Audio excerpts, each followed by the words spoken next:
You are Locked On Wolverines, your daily podcast on the Michigan Wolverines, part of the Locked On Podcast Network.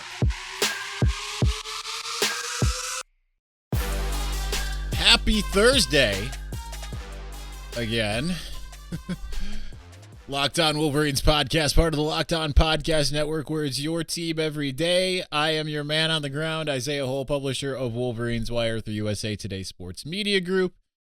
Actually giving myself an introduction. I didn't really do that the last two podcasts. I didn't do that. I already recorded the Friday podcast because I am playing hooky tomorrow. I'm going to the state down south, ride some roller coasters like an idiot the day before the Michigan State game. If I can even do it, because it's supposed to rain all day. Anyhow, anyway, Michigan Mailbag. It's happening. Not as many questions as usual. That works for me. I've been talking for hours on end, not only with the two podcasts. I mean, this is the second of the day. I did the Locked On Big Ten podcast. I did the tomorrow's podcast, so I'm glad to kind of get through this right now. So anyway, Michigan Mailbag, let's get to it. Starting with our leaders and best. I'm going to make this all fit in a half hour, even though I've been speaking for 2 minutes. That's what's going to happen. It's a limit. It's a hard limit of half hour. In and out. That's what we're doing today. This mailbag only. James Crudup at James Crudup 6. I know Cade hasn't set the world on fire, but how much responsibility would you put on the receivers from getting opened and a jump ball perspective? Feels like if Cade had Nico, a lot more of those 50-50 balls would be caught and the Cade hate wouldn't be nearly as loud. I know I got a similar question as well, so I will combine that with AJK at AJK4UM. Very curious whose side you come down on, Isaiah, about the QB situation. Listening to Devin Gardner on Sam Webb's show, it sounds like Cade is the primary passing game problem, but others say differently. I side with Jake Butt, saying that it's not all on Cade, right? There are some issues, certainly, that have to do with Cade in the downfield passing. Joel Klatt mentioned, for instance, he's throwing downfield, he's not passing downfield, whereas the intermediate stuff, he's passing, right? He's not in rhythm when he's throwing downfield. That is an issue. For all of the talk, I want people to know that there are issues. I'm not saying there aren't issues. I'm just saying that he's still Michigan's best chance to win right now, which is something that Joel Klatt also said. Now, that said, yeah, they don't really seem to have like a very clear dominant receiver. Some of those balls that I like Dalen Baldwin a lot, so this isn't a knock on him, but some of those balls that hit him in the hands that he didn't come down with, he certainly, like Nico, would have come down with them, right? It doesn't matter if someone's going to swat them out, he comes down with them. I've seen Nico come down with balls that he had no business catching. You know, that's just the type of receiver that he is. So I think that they don't have that right now at this point. Jake did say on the X's and O's show on Tuesday, hey, you know, Mike Sainer still keeps running on pretty much any of those long passes thrown his way, with the exception of the Nebraska one, which he laid out for. But like against Northwestern, if he just keeps running, instead of jumping and trying to high point it, those are catches and touchdowns because the ball is actually placed well. So, listen, some people are going to have their opinions. I've got mine, obviously, and it's I don't think Cade is as big of an issue as people make him out to be. I think that part of it is that, and I think I might have to answer this later, but I'm going to do it now. I think part of it is that I don't think Michigan's needed it from him yet, right? They haven't needed it. And when they needed it against Wisconsin, he delivered. When they needed it in the second half against Nebraska, he delivered. So they just haven't needed that. The offense has been somewhat hamstrung because Michigan hasn't felt like they've needed to show more or do more, you know? I know people, I pointed this out on tomorrow's podcast and pointing it out now too. I like what Doug Karch said on 97.1 The Ticket. Michigan fans often are watching these games and they're living with is that good enough to beat Ohio State or is it not? Michigan isn't thinking like that, right? They're thinking, what do we need to do to get out of this game with a win? And some of that, sometimes it's not going to be as pretty as some other games. Sometimes it'll be a rout, sometimes it won't, you know? Josh Barr, Jadicki, people are being too serious and not having enough fun this week, so no serious question. Instead, I give you, if Michigan State was a Star Wars character, it would be, and why is it the trash compactor monster rolling on the floor laughing? That's really good. I kept on trying to think about it, and I kept on forgetting to really think about it and coming up with a obscure character. You know who it would be? It would be Zero the Hutt. And I know I'm going way off, and it's because I hate Zero the Hutt. If you don't know who that is, he's in Clone Wars. And he's a lower level Hutt of the Jabba family, right? And he, for some reason, he speaks, I guess Auerbesh is what it would be called, or is that just the alphabet? I don't know.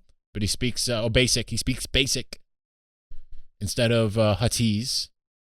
He's super obnoxious. Actually, he doesn't just speak basic. He speaks it with, for some reason, this Cajun Creole Louisiana accent. And he's just whiny, and he's smaller than the other Hutts. And he tries to act like he's a bigger, badder gangster than the rest of them. And he sidles up to Cy Snoodles, who's the annoying singer from Return of the Jedi. That arc in Clone Wars with where Quinlan Voss and I think it's Obi-Wan try to track down Zero the Hutt and Cy Snoodles after Zero escapes from prison is just one of the worst. It's like some of the worst Star Wars there is. So yeah, Zero the Hutt. That's my answer. Michael Wolf my brother in metal, Michael Wolf at MWolf21. What is your biggest concern for Saturday, and what are you the most confident in? I have a couple really big concerns. My biggest is actually the one that probably y'all share is if Michigan going to be able to complete some downfield passes? I don't think we'd be having these discussions. You mentioned Nico up at the top, and James Crudup did, but like if Ronnie Bell was on this team, we wouldn't be having a lot of these conversations. So no one's really established themselves as a go-to receiver right now, and that's a problem. I like that they're able to spread it out to a bunch of guys, but it would be nice to know, like, hey, we need 10 yards. Absolutely need 10 yards. We can target this guy on a one-on-one situation or double coverage, and there's a better chance than not that he's going to come down with it. They don't really have that, so that's still my biggest concern, even though their secondary isn't very good. I'm starting to feel less concerned about them being able to run the ball as I was earlier. I think that Michigan will be able to run the ball. My second biggest concern is the Michigan State passing game versus the Michigan secondary, because I just wonder how quickly they're going to figure out a way to neutralize the pass rush by getting the ball out quickly. With that in mind, I'm most confident in the front seven for Michigan. I think that they'll be able to contain Kenneth Walker. I feel good about them at least starting to get Peyton Thorne off his spot, but I don't know that it will matter. He's very crafty. So we'll see. Jimmy Whitner at Jimmy Whitner 1. Do you think we'll see an alternative uniform on Saturday? I hope not. I got asked also in segment 3 by, I have it up here, Hyperion _capital at _prosperitus _gold pants, and I got asked by someone else. He's got another question, but Zach at Zach Woodruff 3 uniform combo prediction. I got asked by someone else. I'll have to just get to it later because I don't know where it is, but about it. I hope it's not an all maize look. I hope, honestly, they just do all white. Or white with the blue pants, because that worked at Wisconsin. That would be fine. I don't want them to do anything different than that. Some people want to see maize pants. Listen, last time they wore maize pants on the road, they got their you-know-what handed to them at Penn State in 2017. I know people are like, maize pants, that's what the old Michigan was. I love the all whites. I always have. I will never not. And I think that with Michigan State, it's a big game, but I would love and I know that they need to treat it like a big game, but at the same time, I'd love for them to come out and be like, yeah, it's a big game, but guess what? We're just wearing our normal uniforms. I would like that. Number 2, what are your 3 keys to bringing home the Paul Bunyan Trophy? Number one is get home with the pass rush and get Peyton Thorne off his spot while keeping contain. Number two is be persistent running the ball to set up the pass. Number three, just be dominant on both lines. And I think if you do those three things, you win the game.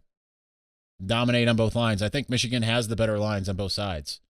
I think the defensive line versus their offensive line is a win. And I also think Michigan's offensive line versus their defensive line, as good as I think their defensive front is, I still think that's a win for Michigan.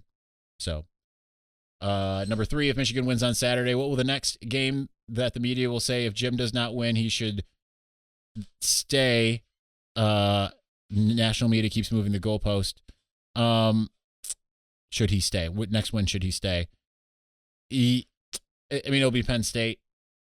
Even if Penn State gets, what handed to them against Ohio State, which I'm predicting, they'll always move the goalposts, right? And then it'll be Ohio State. It's just going to be anytime it's a game with a team that's got a really good winning record.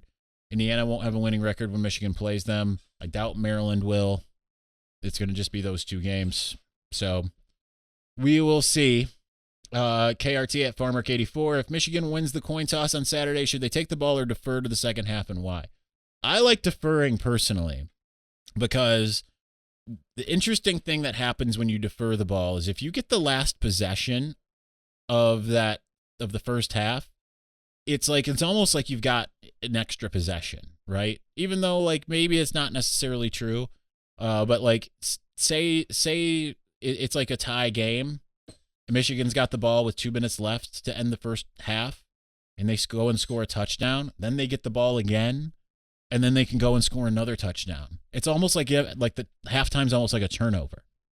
So I know it's not quite the same, but I like that better than starting off and showing what your offense can do. I like being able to, it's kind of like overtime. You want to put your defense out there first so you can see what you have to come up with. I like being able to see what they've got, see what the intensity is going to be. Can you stop them? Because it's even doubly more amazing if you can stop them on that first possession, and then you get the ball to start out the second. You have a little bit of success.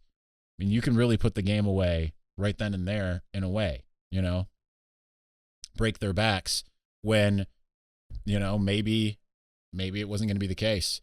Brandon at Brandon S616. If I wash your car for a month, you think you could slide a press badge my way to get in the game Saturday? Rolling on the floor laughing. More impactful game from Hutch or Corum, and why? Funny thing is I think it was the last time I went to Michigan State. Maybe it was the first time. I don't remember. They don't feed you during the game. They'll just give you tickets to go up into the concessions. And I was up there. I'm up there with my camera strapped to me. So it was certainly 2016. Some dude's just staring at me in the line and working up the nerve to talk to me, and finally comes up and he's like, "Hey, can I have your press pass for the second half?" I'm like, "No." What do you think? The more impactful game is going to come from Aiden Hutchinson because he can completely change the dynamics of what the Michigan State offense is going to do. And I'm not convinced that it's necessarily going to be Blake Corum, right? Could be Hassan Haskins. Could be one of the two. Certainly, I think, regardless, even if Hutchinson doesn't have the stats, he's going to impact the game because he's maybe the best player in college football right now. Finishing us out in segment one, doing very poorly on my finish under a half hour thing because we're already at 13 minutes. Jonathan Joseph at JJoseph2156. Who's your projected MVP on Sunday? I'm going to go with Aiden Hutchinson because he's the guy I have the most faith on the field. I think he's the best player on the field. So game like this, team captain, legacy player, guy who they didn't win last year. To me, this is the game where he has to show out. He's my projected MVP, win or lose. I think he's got the most going for him. All right, let's continue on here momentarily, but I've got to read y'all some stuff. So let's start off here with Sweat Block. If you haven't tried Sweat Block, here's a couple things that you need to know about it. For a few weeks, we've been talking about Sweat Block, and these wipes stop sweat for 7 days, and it seems like people have been listening. We have friends of Locked On who have tried Sweat Block, and they love it. A high school teacher. We have a story here about it. When he pit out by the fourth period, he'd hear snickers and whispers from his students, so he started bringing a second shirt to change in between classes. Then he heard about Sweat Block on our program. He tried it, and he's now hooked. No more snickers, no more second shirt. Straight out of Hollywood, we have a producer who was working on the set of a Marvel movie. Maybe you've heard of it. She was working 18-hour days for weeks in the Atlanta heat. She heard about Sweat Block, started trying it, and loves it. No more sweaty production days. She even reports that one of the A-list actors uses it to stay dry on set. Maybe it's that green guy. And on the red carpet. That doesn't make any sense. There's no Hulk right now. Anyway, another success story here about an avid soccer player. He heard us talking about Sweat Block and thought it was too good to be true, but he was always the wettest guy after practicing games, like soaking wet, so he thought he'd give Sweat Block a shot. He tried it on his pits. The next practice, his pits were dry while everything else was wet. Guess he should try it out on other parts too. He says he didn't have to reapply for 9 days. Now he's a true believer. So there you go. Locked On listeners loving Sweat Block. Stop excessive sweat for up to 7 days per use. It's doctor created, doctor recommended, dry shirt guarantee. If Sweat Block doesn't keep you dry, get your money back, not just for armpits, chest, back, feet, hands. Use it anywhere, and I mean anywhere at Sweats. If you or someone you care about is dealing with excessive sweat, you have to check out Sweat Block. Get it today for 20% off at sweatblock.com with promo code LOCKEDON or at Amazon or CVS. All right, this episode of Locked On Wolverines is brought to you by McDonald's, proudly serving communities since 1965. McDonald's has always been more than just a place to get tasty, affordable food. It is a place where friends and family can come to reconnect. A place where classmates can meet up for a study group knowing they'll have dependable Wi-Fi and endless supplies of French fries and McFlurries. Win or lose, it's a place where teammates, competitors, or the home team or away team can come to recharge. It's the place you always look forward to stopping at on a long road trip to rest your legs and refuel. Certainly, I enjoy McDonald's. I certainly have plenty of experiences in my life in which I can remember going, whether it was before my senior class picture, escaping to brand new McDonald's at that time in Highland, Michigan, even in, what was it, 2018, 2019, one of those years. I remember they came out with a specialty burger, and I just was a huge frequenter. So, you know, if you want to stop at a McDonald's, whether you're coming after a Little League game, after the Michigan State game, or to connect to Wi-Fi when you need to get work done, it's the type of place that you can go. So head to your local McDonald's to refuel and connect. Da-da-da-da-da. I'm loving it.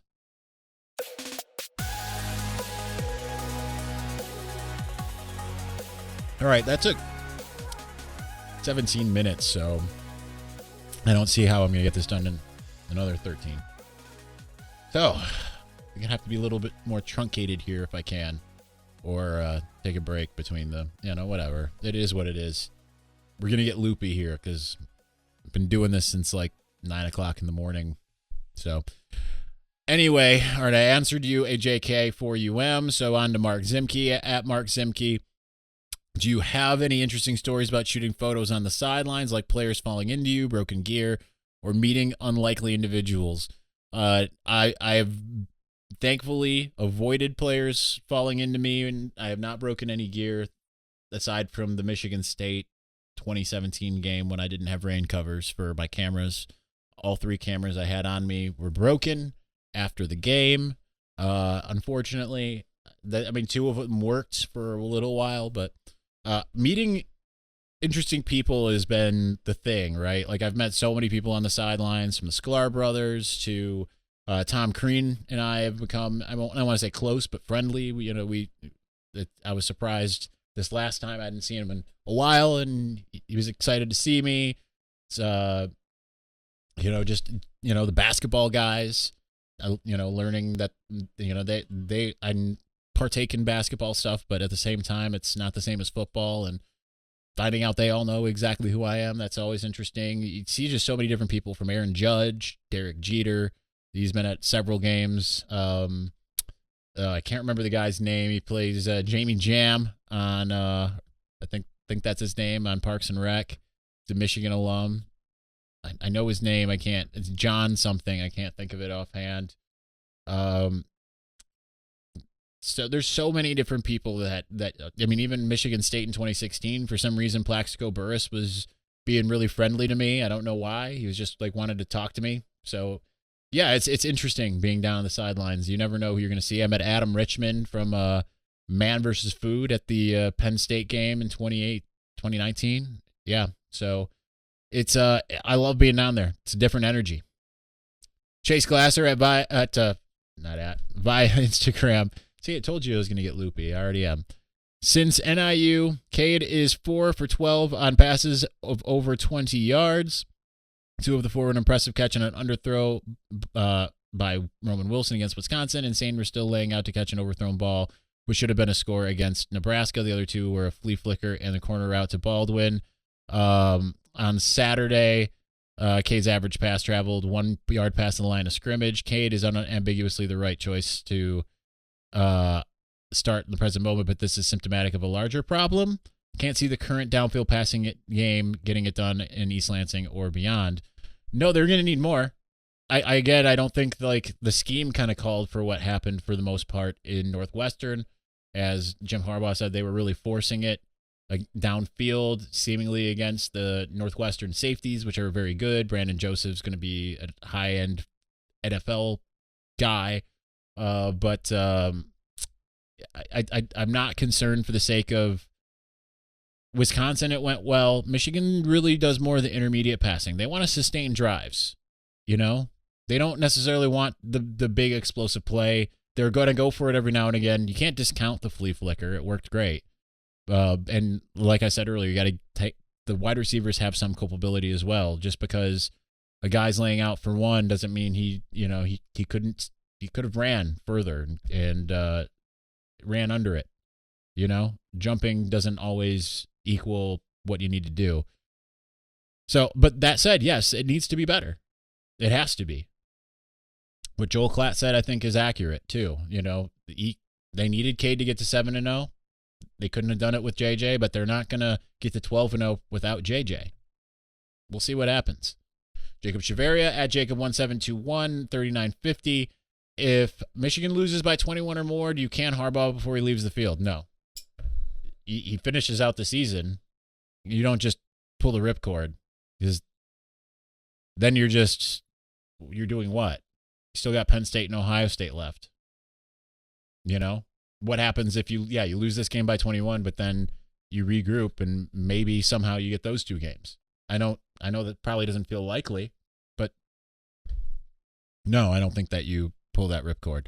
Zach Van Lenti at Lenti Zach. I'm sure I'll take heat for this, but I think MSU is the biggest must-win of the season. Win over OSU unlikely. Thoughts? I agree, 100%. Do you think JJ packages in the red zone could add some spark? QB with run potential and arm potential. Red zone TDs are still lacking this season. Really, it's only been the last couple weeks, but yes. Kind of started at Nebraska and then it continued. I mean, a little bit at Wisconsin, but they still, I mean, they got the touchdown. But yeah, I think that he's going to, he's getting some perfect experience because he doesn't have to be the guy, but he can get that experience in critical situations when Michigan feels comfortable putting him in, which is perfect. And I think that could also be a thing that they've been preparing him for. But yes, I do think Michigan State is also the biggest win of the season. Ryan at I'm 3 Lack. Have you heard why DJ Turner started over Jamon Green? Just because they're going to go with more of a rotation. He seemed more ready, and it sounded like he just had a better week of practice. I mean, if a guy has a better week of practice, it doesn't matter if they're a starter or not. Another guy seems better. That's how it's going to go. Meritocracy and all. Rob Anto at RobAnto1. Hey, Isaiah Hole, I have 2 for MSU week. Number 1, do you expect Turner and Colson to continue to start? Depends on how this week goes. I don't know how practice has gone, obviously, but wouldn't surprise me. Yeah, wouldn't surprise me. Number 2 is the offensive line regressing. Even though the rushing yards are there, the PF grades have steadily fallen each week, hoping Zinter and Keegan can help that. I don't think it's necessarily regressing. I just think it's banged up.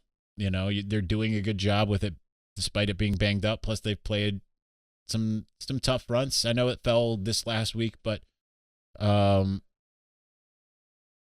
not concerned. Let me put it that way. I'm not concerned, especially once Zinter and Keegan can come back.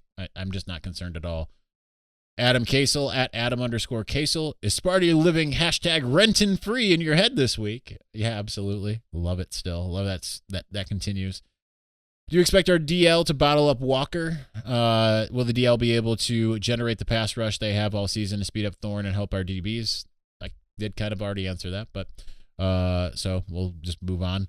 What is you most concerned that Sparty will be able to exploit in all three phases of the game? What about MSU? Can Michigan exploit in all three phases? As far as Sparty exploiting, I think the outside passing game, I don't think they're necessarily, it's like a huge exploit, but they'll get theirs time and again. I think that defensively, it would be even though I think the offensive line is really good. Well, I think that they could probably confuse Cade into making a mistake. I'm sure that they've tried to figure that out. He hasn't been making mistakes, but I just think that they've got something up their sleeve as far as that's concerned. And it's opportunistic defense from time to time. Think about the Cal Halliday interception. And then in special teams, I mean, just don't kick to them. Otherwise, they could make you pay. Number one, think kick return, or is it punt return in the country? What are your thoughts on the QB controversy between Cade and JJ? Just kidding. Yeah, we've covered that at good length. What do I think that Michigan can exploit? Michigan can exploit their corners on the outside. Michigan can certainly. I think that the run game, I think that Michigan should be able to bottle that up based off of what I've seen this year. I think that's the best run defense that they'll have played all year. And special teams, I don't know if there's anything they can exploit per se, unless they can drop another interesting punt block type thing. Spencer Whitmore at Spencer Whitmore. What are the headlines in a win and loss next morning? Well, I don't know. I write my headlines, but I'm not really a headline writer. You know what I mean? If it's a loss, it's going to be same old Michigan, kind of like same old Lions. If it's a win, I don't know. Sorry, I just don't have a good answer for you. I'm not going to try. I'm too tired, man. It's been 12 hours of just constant work here. Zach at Zach Woodruff 3. I already answered his first question. Number 2, is this a breakout week for Andrell Anthony? He's one that I do have highlighted as a potential guy, right? I just think that he's got that something. And Michigan was getting him in this last week, I think, to kind of get him ready. Harbaugh says he's a guy that makes a play of practice, a big wow play, not just like, yeah, he caught a quick out, nothing like that. Last one is segment 2. Restaurant Shutter Downer at _Mike_B_show. Every year, Harbaugh was rumored to another job or getting fired. Are we using the same job status of Tucker and Franklin against him on the recruiting trail? I really don't. I mean, granted, I don't know how this new staff recruits, but I don't see them as being negative recruiters, to be honest. Prediction, most of MSU starters this year are transfers. They won't have the same hate because of that. Michigan wins big. I still think they will. All right, so we've got to finish out here. Let's start with betonline.ag. Where is that? As always, BetOnline is your number one spot for all the pro and college football action this season. With the new updated site and interface, even more odds, props, and contests, BetOnline continues to be the number one source for everything football. Head to betonline.ag, sign up today, receive that 50% welcome bonus with your first deposit. Don't forget to use the promo code LOCKEDON to receive your bonus from football, basketball, boxing, right to your favorite Vegas casino games. Don't wait to take advantage of all the amazing offers available for the 2021 season. BetOnline is the fastest and easiest way to bet on all of your favorite sports. BetOnline, where the game starts. Now, I've got all of 40 seconds to tell you a little something about Built Bar. No Rock Auto. Let's tell you about Built Bar anyway. We did Rock Auto earlier today. Actually, you know what? Y'all know how much I love Built Bar. Go to built.com, promo code LOCKED 15. Get 15% off your next order. This is the second podcast. I don't have to go all nuts with this with the same old. So camera's about to run out. That's why if you're wondering why I'm hurrying now, because it's just going to shut off. That's what happens.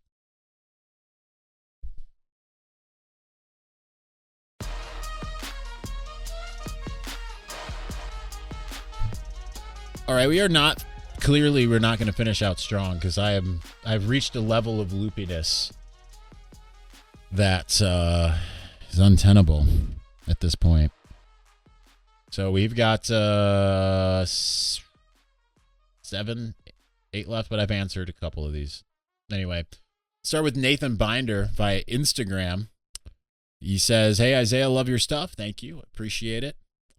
Jake mentioned in X's and O's that Michigan State normally has trick plays. How many do you think we see Saturday? It seems like nobody is really talking about this, but MSU always seems to run several.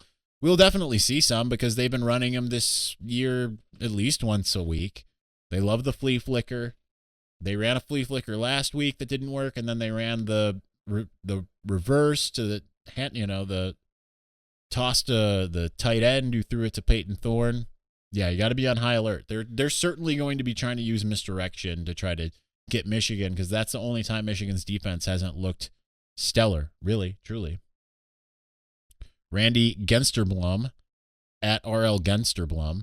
Seth Galena mentioned Michigan had an average grading O-line with 2 great running backs. I believe we all agree about the running backs, but how would you grade our O-line room to this point in the season? Honestly, A+, man. They move people. I don't know where they're seeing that. Maybe a missed assignment here and there. It's been incredibly good. They aren't allowing sacks, tackles for losses. It's an A+ for me, honestly. Like, I don't know what they're seeing. I don't really press them on it, but I honestly think it's been phenomenal, especially when they're at full strength. Michael Piotrowski at Drummerboy 4877 was the bad 2020 season a blessing in disguise of sorts. The coaching staff would probably have stayed the course if not for it. Yeah, because some of these were things that Michigan, especially defensively, that they needed to change. They needed to change it after the Ohio State game in 2018, man. They just did. I thought it then. I was not really like a stay the course with Don Brown. You thought if you give up 62 points to Ohio State, you got to go. Right? Like I like Don Brown a lot as a guy.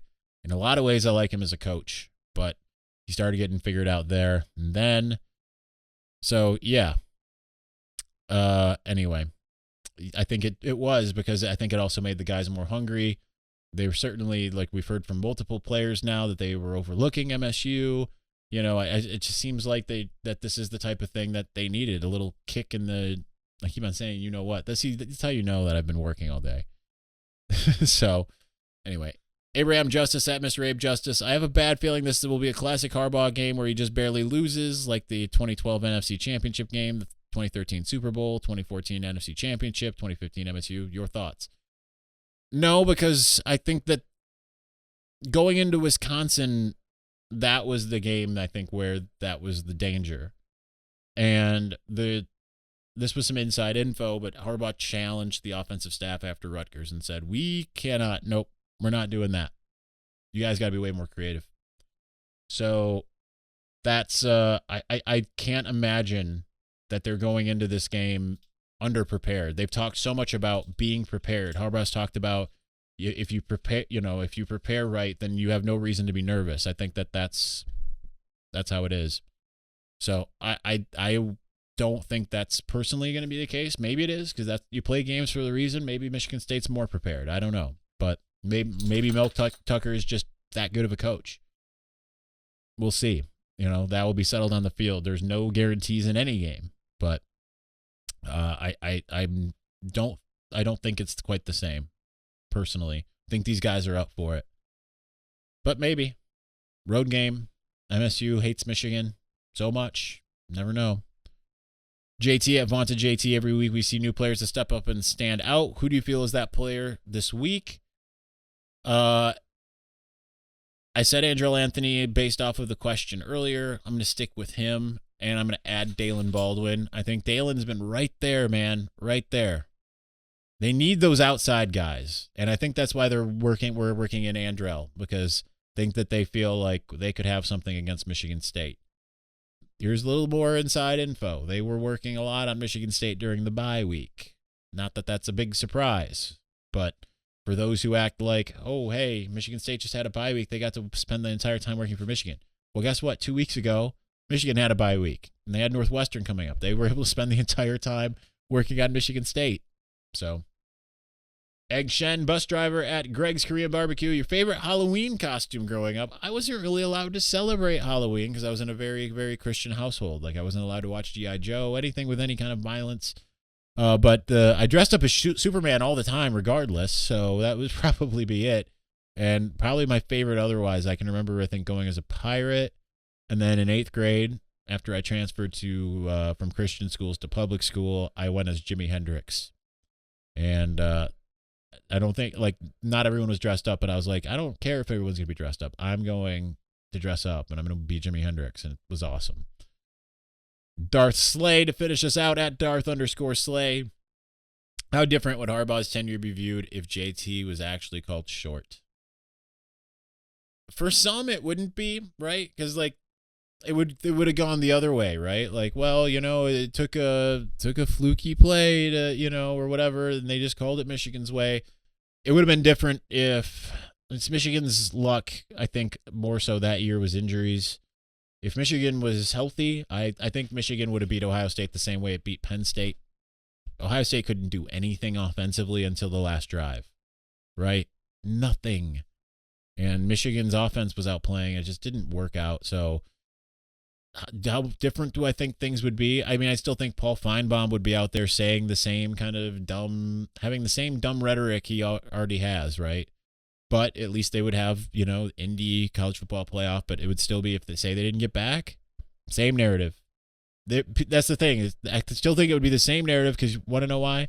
Every time, oh, this is a big game. It's the biggest game in the Harbaugh era. Michigan wins. And then it's like, oh, Michigan won the game it was supposed to. How it goes every year. All right, that's going to do it for us for the second time today. Actually, for me, it's the third time, or the fourth time, actually, technically. Anyway, thank you for watching and or listening. We will talk to you next week after the Michigan State game. But check out the, check out the Jake Butt preview show. Because I forget about that. This is just the last recording that I'm doing, and I'm not doing it in a linear timeline. All right, we'll talk to you later. Thanks for watching and or listening. Peace.